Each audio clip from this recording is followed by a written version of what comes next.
Découvrez et installez Docker Compose. Vous avez un nouveau projet de site avec WordPress. Pour simplifier la gestion de l'infrastructure, vous souhaitez déployer l'ensemble des composants dans des conteneurs Docker. Pour cela, nous allons avoir besoin de deux conteneurs. Un conteneur MySQL. Un conteneur WordPress. Docker Compose va vous permettre d'orchestrer vos conteneurs, et ainsi de simplifier vos déploiements sur de multiples environnements. Docker Compose est un outil écrit en Python qui permet de décrire, dans un fichier YAML, plusieurs conteneurs comme un ensemble de services. Installation de Docker Compose. Si vous avez utilisé Docker for Mac ou Docker for Windows, vous avez déjà la dernière version de Docker Compose installée dans votre système. Sur un poste Linux, cela ne sera pas le cas. Vous devez donc le télécharger puis l'installer avec cette ligne de commande. Un peu longue? Vous inquiétez pas, vous la retrouvez dans la description de la vidéo. Vous pouvez vérifier la version de Docker Compose installée sur votre poste via la commande suivante.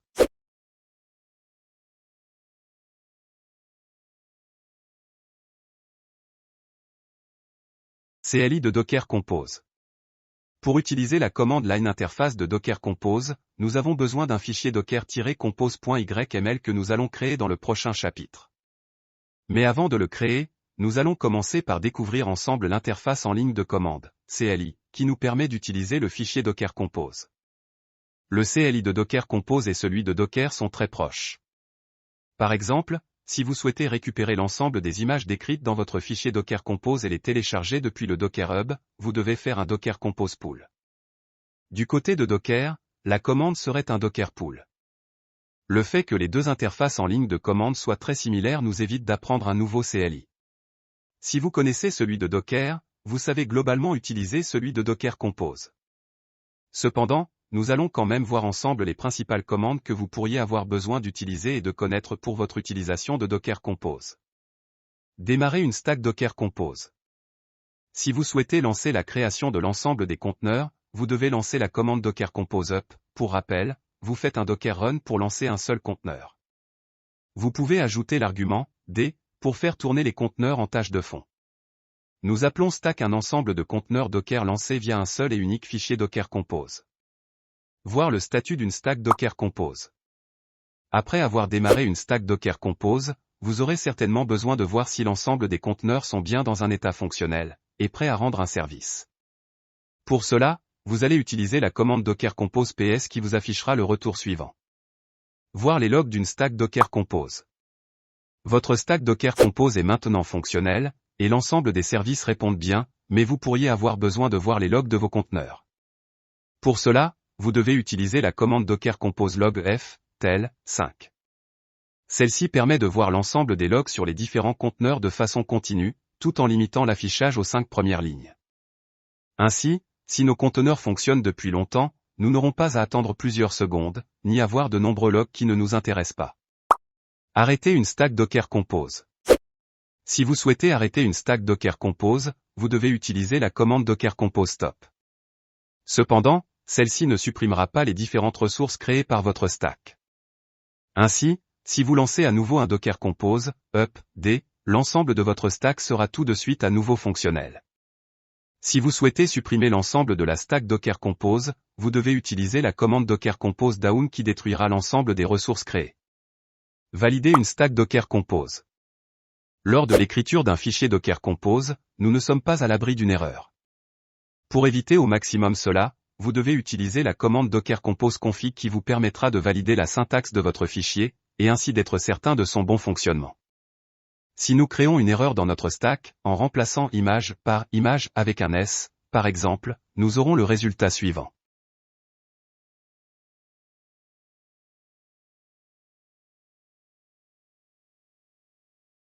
En résumé, vous connaissez maintenant les commandes principales pour utiliser une stack Docker Compose. Voici les commandes les plus importantes. Docker Compose up d vous permettra de démarrer l'ensemble des conteneurs en arrière-plan. Docker Compose PS vous permettra de voir le statut de l'ensemble de votre stack. Docker Compose log f, tel 5 vous permettra d'afficher les logs de votre stack. Docker Compose stop vous permettra d'arrêter l'ensemble des services d'une stack. Docker Compose down vous permettra de détruire l'ensemble des ressources d'une stack. Docker Compose config vous permettra de valider la syntaxe de votre fichier dockercompose.yml. Mais passons sans plus attendre à un exemple concret. Et créons notre première stack Docker Compose.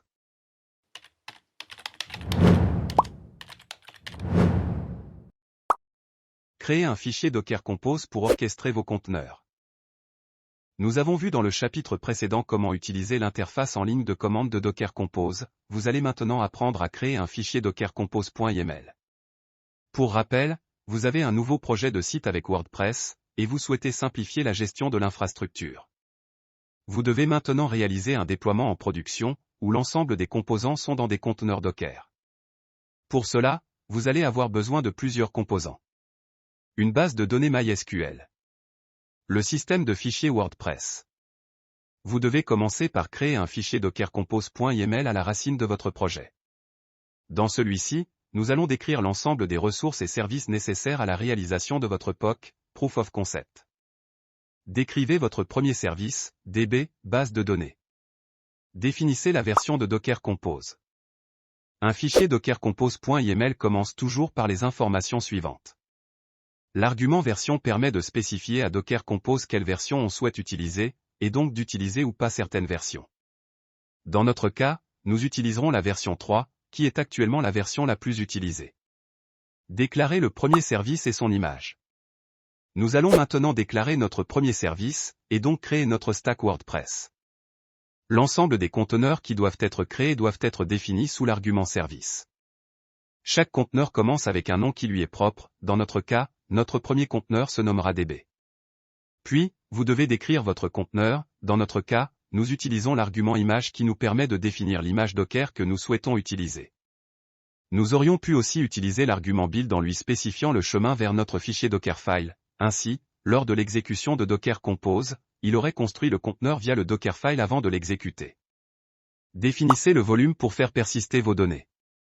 Pour rappel, nous avons vu précédemment que les conteneurs Docker ne sont pas faits pour faire fonctionner des services stateful, et une base de données est par définition un service stateful. Cependant, vous pouvez utiliser l'argument volume qui vous permet de stocker l'ensemble du contenu du dossier var, lib, MySQL, dans un disque persistant. Et donc, de pouvoir garder les données en local sur notre host.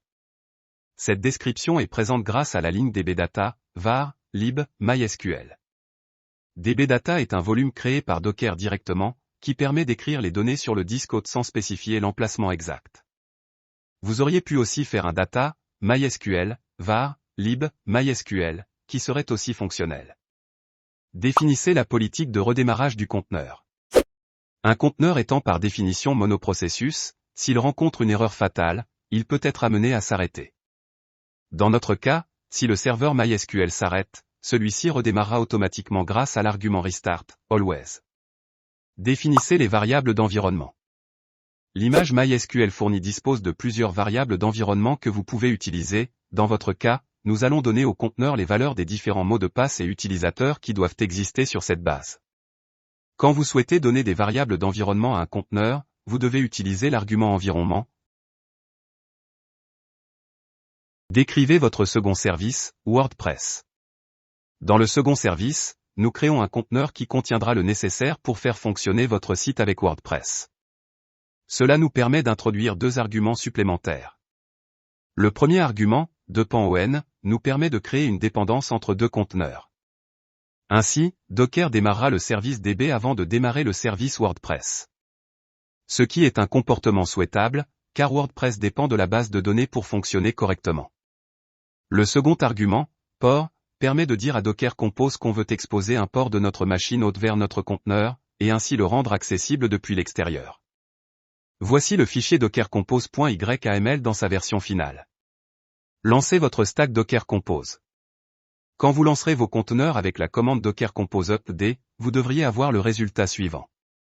Lors de l'exécution de cette commande, Docker Compose commence par vérifier si nous disposons bien en local des images nécessaires au lancement des stacks.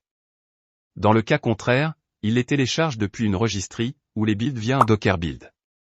Puis celui-ci lance les deux conteneurs sur votre système. Dans notre cas, vous pourrez voir le résultat en vous ouvrant l'URL suivante dans votre navigateur, 127.0.0.8000.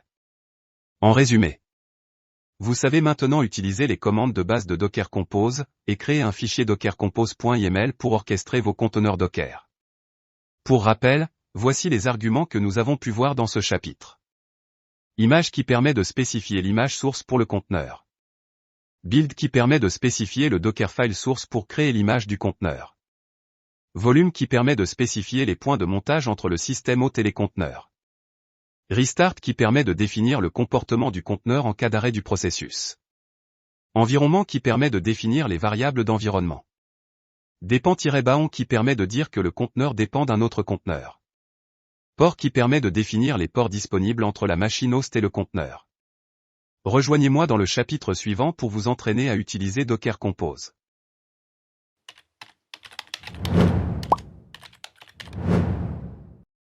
Entraînez-vous en orchestrant vos images Docker avec Docker Compose. À vous de jouer. Philippe, un de vos amis, est développeur dans une école d'informatique. Il vient tout juste de finaliser son premier projet en Python. Il s'agit d'une API qui va permettre d'enregistrer des élèves dans une base de données Redis. Avant d'avancer plus loin dans son code, il vous demande s'il est possible d'utiliser Docker pour pouvoir présenter son application à ses collègues depuis n'importe quel poste informatique. En effet, ces derniers ne travaillent pas tous sous le même système d'exploitation. Philippe vous a partagé son dossier de projet où vous retrouverez l'ensemble de son code. Il vous recommande de lire en priorité le fichier README pour prendre connaissance des prérequis nécessaires au bon fonctionnement du code. Python 3.8 ou supérieur. Une base de données Redis. Vous n'avez pas besoin de télécharger Python ou Redis en amont sur votre ordinateur. Juste leur image suffit. Vous divisez le travail en deux parties. 1. Créer une image du code avec un fichier Dockerfile. 2. Faire tourner ce code à l'aide d'une base de données Redis avec un fichier Docker Compose. Si vous croisez une erreur de connexion de type Redis connection error, c'est normal. Pour que l'application de Philippe fonctionne correctement, il faut instancier une base de données Redis. Vous livrerez à Philippe un fichier Dockerfile et un Docker Compose afin qu'il puisse présenter l'API à ses collègues. Une fois que le projet de Philippe tourne, vous pouvez visiter l'API en tapant localhost 5000 dans le navigateur. Vérifiez votre travail avec les fichiers corrigés Dockerfile et Docker Compose dans la description.